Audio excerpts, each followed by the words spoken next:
We spent the night up on the mountain, big fire, full moon celebration. And there was a moment where the music stopped and it was almost as if a spotlight had been cast over me and everybody in the circle was like, "Who are you?" And I could tell they were travelers too, but they saw something different in me. They were telling me that I've been walking and walking just to end up here. Of all places, I'm here. And the next morning, I didn't have that urge to leave like I normally do, where everybody around me wanted me to disappear. I was an eyesore and I felt welcome. I finally felt secure, felt really loved. So I decided that I was gonna stay the whole year here, something that I've never done before.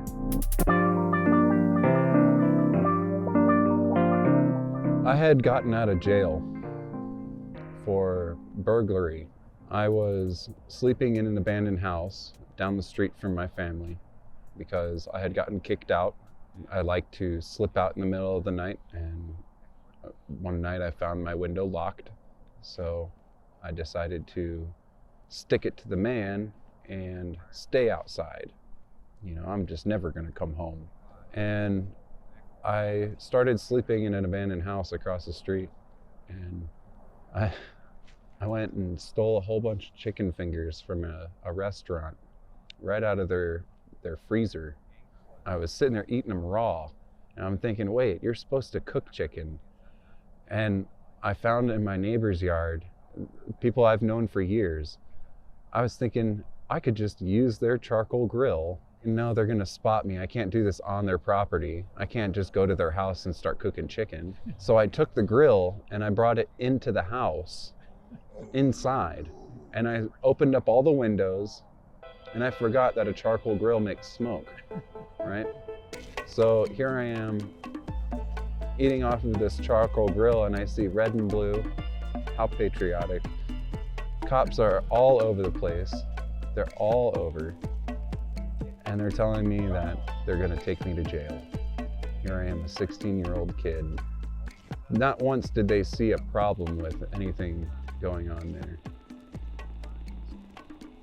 It really fucked with my head, really messed with the way I viewed everything. And I met this girl, Kira. We were hanging out at the St. Pete College at the library, and I saw this girl gallivanting back and forth like a deer, jumping over aisles, holding a stack of books, running 100 miles an hour, not dropping a single book. I'm thinking, who is this person? And we talked for about 3 weeks. And in that 3 weeks, we found that we liked each other a lot. And that third week, I asked her, would you like to walk with me to California? And she said, yeah. I read a half of a book. It's called The Circle Maker by Mark Batterson. Talked about prayer circles. Some girl brought it to my house and left and said, you gotta read this. I said, don't even leave it, because I don't read books. And I don't. I've only read 3 books. That was my 3rd book I ever read in my life. Picked up that book and I started reading it. Talked about prayer circles and how the Indians, how they've come from way back when, where they circle something in a prayer and miracles happen inside of it, or good things happen from it. So here's this guy talking about it, a pastor writing the book, and he says, so he goes home to Washington, D.C., and he does a 4-block prayer circle on top of Capitol Hill. And his church now stands in that 4 blocks. I went, wow, you know, whoa, that's not 10,000 years BC, that's like right now. And so then he did another prayer circle right below it, three blocks. And he owns one of the largest congregations in Washington, D.C. through 2 prayer circles. I closed the book. That was the end of it right there. I closed the book and I said, damn, I'm gonna do one around America. I left 10 days later. I was on foot, walking. Nearly 5,000 miles walked and plenty more to go. It's a challenge a California man has taken to spread love and kindness around the U.S. 3 years ago, 65-year-old Randy Montgomery hit the open road to begin his journey with a purpose. The 14,500-mile walk around the perimeter of the U.S. may sound daunting to most. Out of 13 years, give or take some. I have gone to jail. I've definitely gone to the hospital a couple times, and had a couple weeks where I just didn't want to walk at all. I think I would sum it up to a full 10 years, all of my travels together. Freight trains, bicycles, skateboards, scooters, inline skates at one time. Giving all my stuff to a dog, like putting my pack on a dog and the dog would carry my stuff for a minute. Like, out of all that, I want to say about 650,000 miles. I'm not even 30 yet. On my very first day, I walked about a mile, and I had about, I think we weighed it was 80 some pounds in my backpack.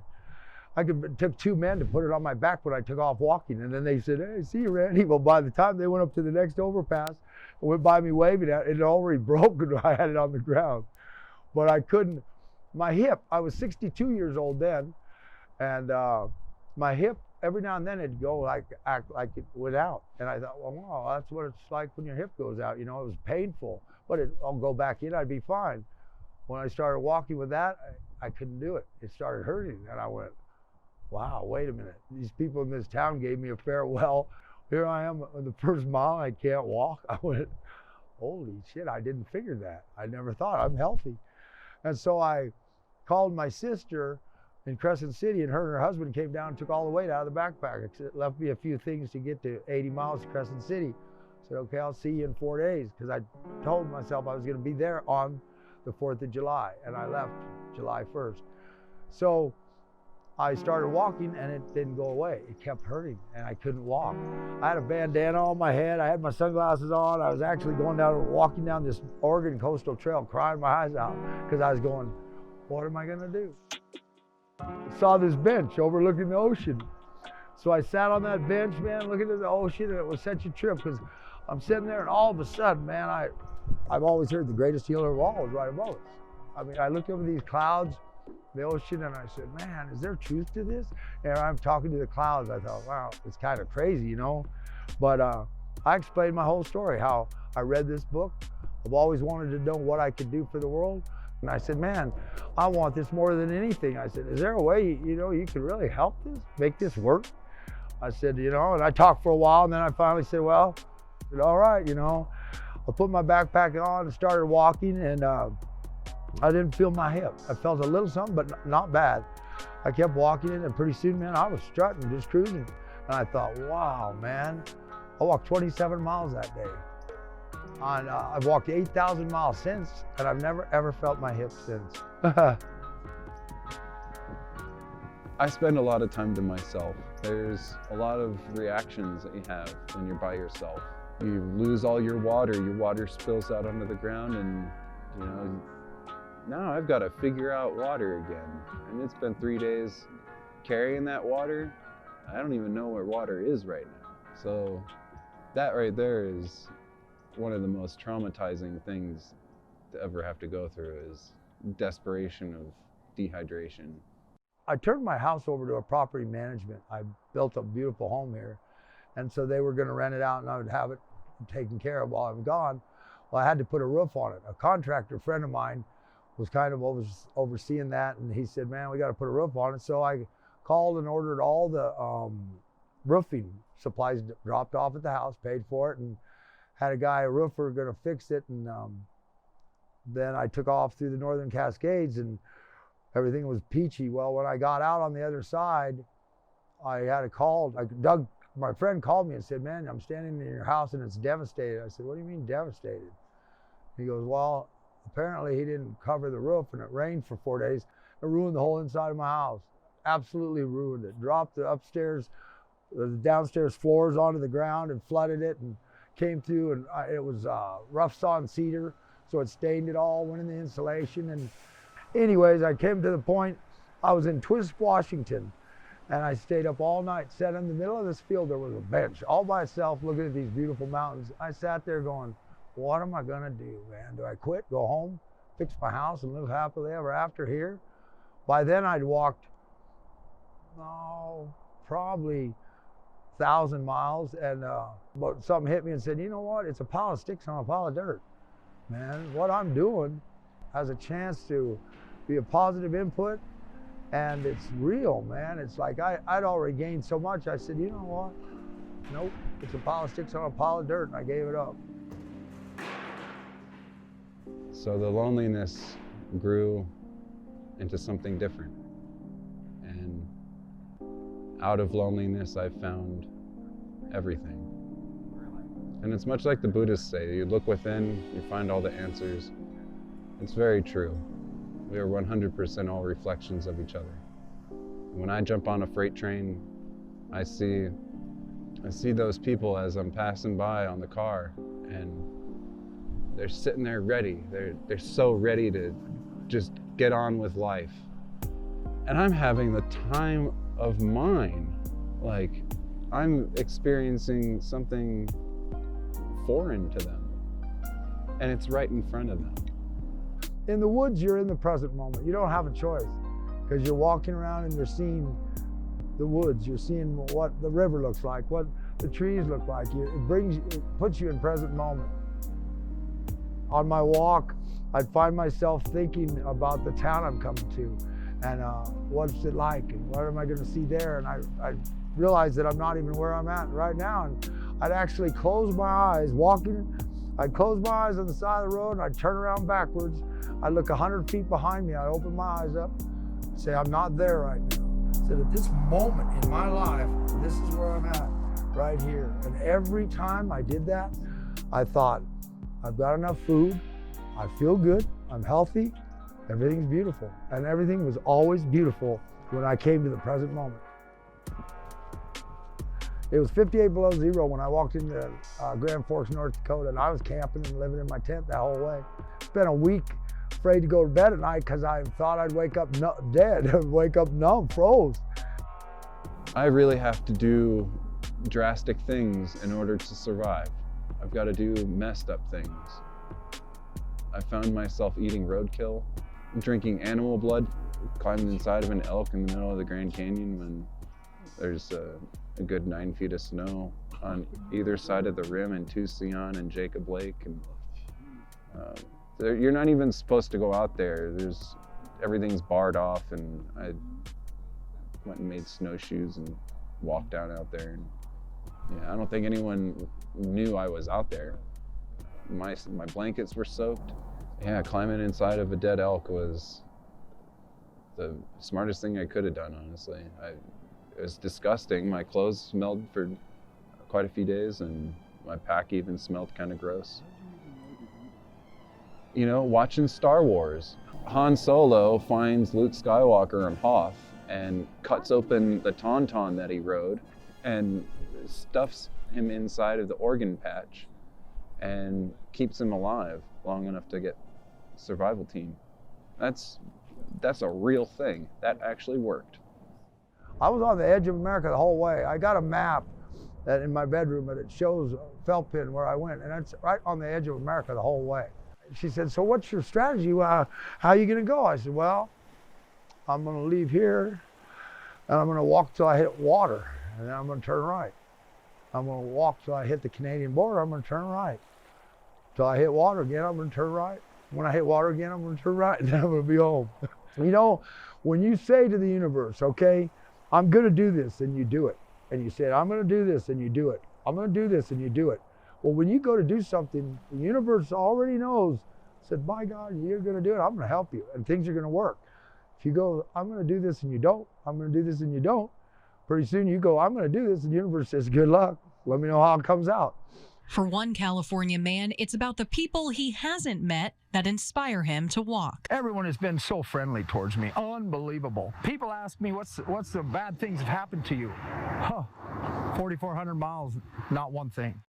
I'm hiking down Spring Hill, the other side. I am confronted with a rather small mountain lion. It was kind of spooky. It's hooking around me and watching me really good, and I'm focused on it, and it's trying to flank me. I got my walking stick. I got my walking stick right here on my back, right? And the side of it is sticking out right here, and it catches on the manzanita, and it drops me right to the ground, dude. That cat hopped, cleared the distance. It was like 20-something feet between us. Jumped one time, right on top of me. Cleared that whole distance. It was amazing. Hopped up on top of me. I'm fighting it with my arms and trying to like pinch it with my legs. I'm having a heyday trying to push. And I get my knife out and I stuck my knife in its belly. I stuck it in the belly and it hopped off and it took off running and my knife fell out of its stomach, like down a ways. I've had a bear in the same trail square off with me, but I punked it and it took off running. You know, you juke it, you scare it, you know. It's like, you know, big brother picking on a little brother, like, you know, older kid picking on a littler kid, you know, I'm gonna get you a lunch money, fool, and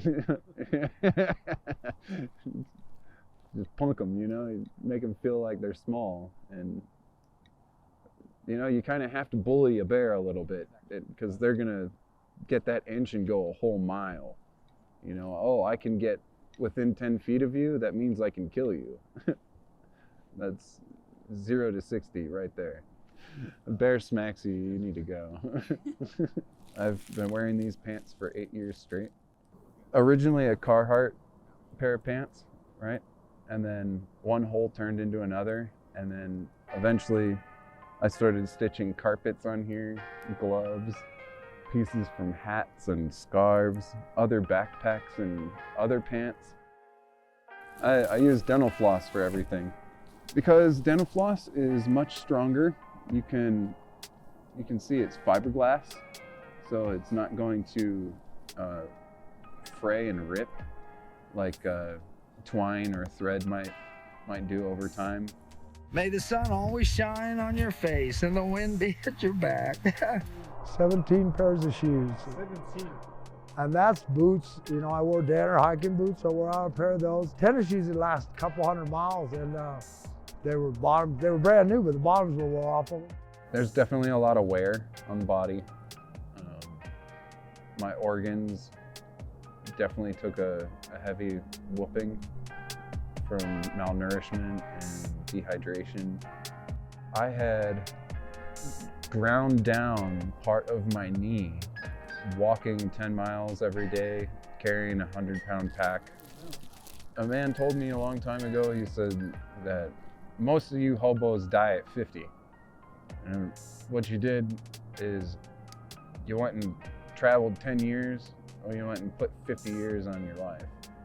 And now I'm gonna feel like I'm 100 when I'm 60. Everywhere I stopped and sat down for a bit, I looked like a 90-year-old man when I got up and started walking, but after about 100 feet or so, it would start loosening up and I could walk again. I've witnessed a lot of elder pain. I see our elders out here. When I'm walking down the highway, it's usually the elders that stop and ask me if I'm okay. It's usually old people that ask me if I need anything. You taking off? Oh. Yeah. No, man, when I'm done with this, I might be done walking for a while. I might take boats or cars or something, but I don't think I'll walk. I've 2,500 left to do from Houston, Texas. I made it all the way around to Houston, Texas. Now I've got from Houston, Texas to Arcata left to finish. Walk in a circle to create a miracle, visualize it, create it. That's my old shirt. Then it says believe down the sleeve. And you know, if you believe it, guess what? You can create it. And once he's completed his trip around the country, Montgomery says he hopes to sail around the world. And he also says he wants to visit all the friends that he made along the way. It's ambitious. Very ambitious. Good. He was an incredible guy.